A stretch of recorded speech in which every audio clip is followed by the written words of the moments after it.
Welcome to a new episode. Hey everyone, welcome back to the Copper Connection podcast. As always, I'm your host, Chris Bailey, and if you're studying plumbing, working through your apprenticeship, or just trying to get your head around heating systems for your T-level or any qualification, you're exactly in the right place. Today we're diving into something that might sound old school, but is absolutely essential knowledge. Open vented systems. Now I know what you're thinking, Chris, aren't sealed systems to modern standards? And you're right, but here's the thing.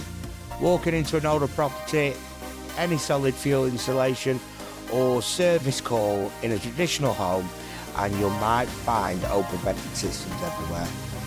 Understanding them isn't just about passing your exam, it's about being the plumber who can diagnose, service real-world problems. So grab a notepad, get comfortable, and let's talk about feed and expansion system, open vent pipes, and why getting these details right could literally save lives. Let me paint you a picture. Imagine you're called out on a job.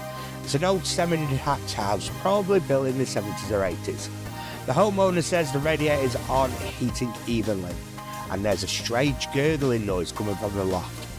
You head up there with your torch, and what do you find? A small plastic cistern, a couple of pipes coming out of it, and maybe some water splashing around where it shouldn't be. That, my friends, is open vented heating systems trying to tell you there's something wrong. So what exactly is an open vented system? Think of it like this. It's a heating system that breathes. Unlike sealed systems that are pressurised and closed off, open vented systems are connected to the atmosphere through a feed and expansion system, usually tucked away in the loft. This system does three critical jobs. It supplies the water to the system, it gives the water somewhere to go when it expands as it heats up, and it acts as a safety valve. Now, here's where it gets interesting. The system has two key pipes connected to that system, the cold feed and the open vent. The cold feed is like a system's water supply line. It keeps the system topped up and maintains safe pressure. The open vent, that's your safety hero. It's the escape route for air, steam and excess pressure. If anything goes wrong, if thermostat fails, if the boiler overheats, that's open vent will let steam and hot water escape harmlessly into a cistern instead of building up dangerous pressure. Think of it like a pressure cooker. You know that little valve on top of that releases steam? That's basically what the open vent does. Without it, you have a bomb. With it, you have safe, reliable systems. All right, let's get into the nuts and bolts, because this is where your knowledge separates you from someone who's just guesses. The open vent pipe. This pipe must be a minimum of 22 mil internal diameter. Why? Because if it's too narrow, steam or expanding water can't escape fast enough. It must terminate at least 450 millimetres above the cistern water level. That's about the length of your forearm. And here's the kicker. It must rise vertically. No restrictions, no bends that trap air, nothing that could block it. I've seen apprentices on site who've installed vent pipes with dips or horizontal runs, and the result, pumping over. That's when the circulator, the pump, forces water up the vent into the system. You lose water, you introduce oxygen into the system, and oxygen means corrosion. Corrosion means sludge, sludge means blocked pipes, cold radiators, and expensive repairs. Then we've got the cold feed, usually 15mm diameter pipe. It connects near the open vent, and I mean close, within 150mm, to work together as a safety pair. Here's a critical rule: never fit an isolation valve on the cold feed. Why? Because if someone closes that valve, the system can't top itself up. The water level drops, the boiler runs dry, and you've got a potential disaster. Then we've got the feed and expansion system. This little tank in the loft is your system reserve. It must have a closed fitting lid to prevent contamination. You don't want dead insects or debris in your heating water. It needs a screen overflow, so if the ball valve fails, water can escape safely without flooding the loft. And it must be insulated. to prevent freezing in the winter. I remember one call out where a cistern had frozen solid. The cistern couldn't expand, pressure built up, and the homeowner woke up to the water pouring through the ceiling. All because someone forgot to insulate a £20 cistern. Now, let's talk about how the heat actually gets around the house. There are two main layouts, a one-pipe and a two-pipe system. One-pipe systems, imagine a relay race where each runner has to wait for the previous one to finish. That's a one-pipe system. All the radiators are connected in series on a single circuit. Water flows through the radiator, then the second, then the third, and so on. The problem, by the time the water reaches the last radiator, it's lost most of its heat. The first radiator is roasting, the last one is barely warm. Cheaper to install? Well, yeah. Efficient? Not even close. Then we have a two-pipe system. Now imagine each runner starts at the same time from the same starting line. That's a two-pipe system.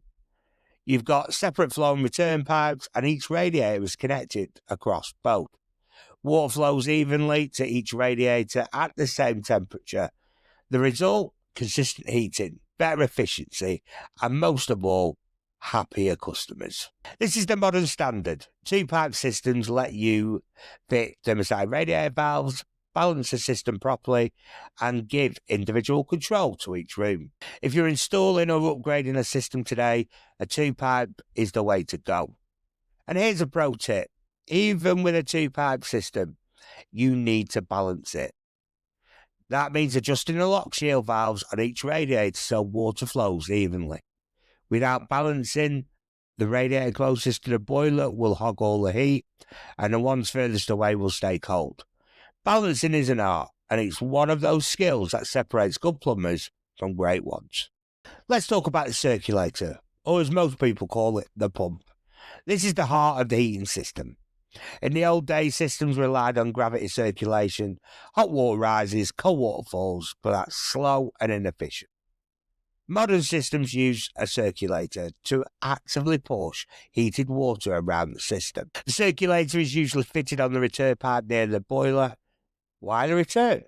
Because the water is cooler there, which is easier on the pump seals and motors. Modern circulators are smart. They adjust their speed automatically based on the system demand. That saves energy, reduces noise, and prevents pumping over. But here's where it goes wrong. If the pump speed is set too high, it forces water up the open vent into the system. You get the gurgling noises, water loss, and oxygen entering the system. If it's too low, radiators don't heat up properly. Getting it right is about understanding your system's capacity and adjusting accordingly. And always make sure the circulator is accessible for servicing. I've seen pumps buried behind boxes under floorboards, and when they fail, and they eventually will, it's a nightmare to replace them. Now, here's something I want you to do, and this is straight from the teacher's notebooks in your course materials. If you're in college or on a training course, your tutor should be showing you live components. And if not, ask them to. Seriously. There's a massive difference between looking at a diagram in a textbook and actually holding a circulator in your hands. Seeing how the impellers work, feeling the weight of it. Same goes for an F&E system or feeding expansion system. Get up in a loft, look how the vent pipe terminates, see where the cold feeds connect, check the ball valves and overflow. When I was an apprentice, my mentor took me to a merchant and we spent an hour just looking at components. She picked up a pump and said, feel that. There's 3 separate speed circulator. See those settings. Feel that. That's a 3-speed circulator. See those settings? That's how you adjust the flow. Then we'd go to a job and I'd see the exact same pump fitted in a system. That connection between the components and installation, that's when it clicks. So here's your homework. Next time you're on site or in the workshop, identify these components. Show me an open vented pipe. Show me the cold feed. Show me where the circulator is positioned. And show me feeding expansion system and its connections. Compare what you see in real life to the schematic drawings in your notes. Trace the flow path, follow the return, That's how you learn to think like a heating engineer, not just memorising facts for an exam. And if you're studying from home, look at your own heating system. Is it open vented or sealed? If it's open vented, go up in the loft safely with proper access and identify the system, the vent and the feed. Understanding your own system is one of the best learning tools you've got. So let's finish with some real world troubleshooting, because this is where your knowledge pays off. So first of all, pumping over. We've talked about this. Symptoms: water splashing in the system, gurgling noises, radiators not heating properly. How to fix it? Well, we check the feed and expansion positions, reduce the pump speed and rebalance the system. Blocked cold feeds, radiators not filling, boiler dry firing, circulation problems. This is dangerous.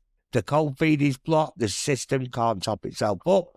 Always check the cold feed is clear and never fit isolation valves. Airlocks. Air trapped in the system reduces circulation. Radiators feel cold at the top but hot at the bottom.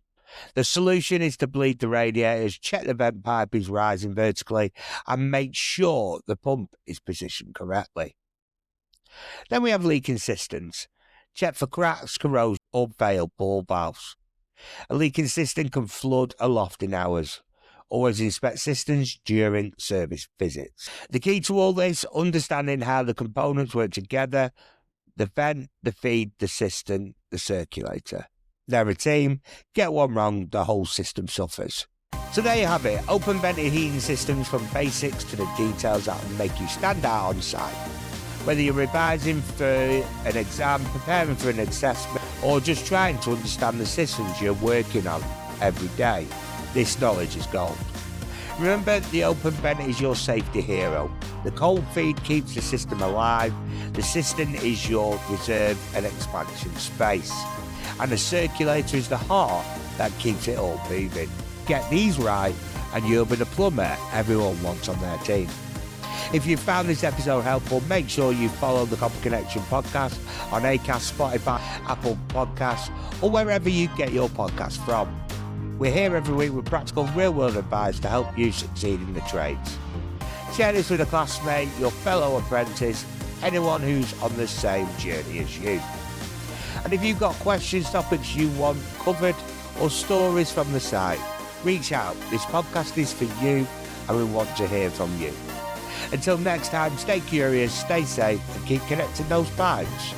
I'm Chris Bailey, and this has been the Copper Connection podcast. We will see you next week. We'll be back next week. In the meantime, please subscribe and thanks for listening.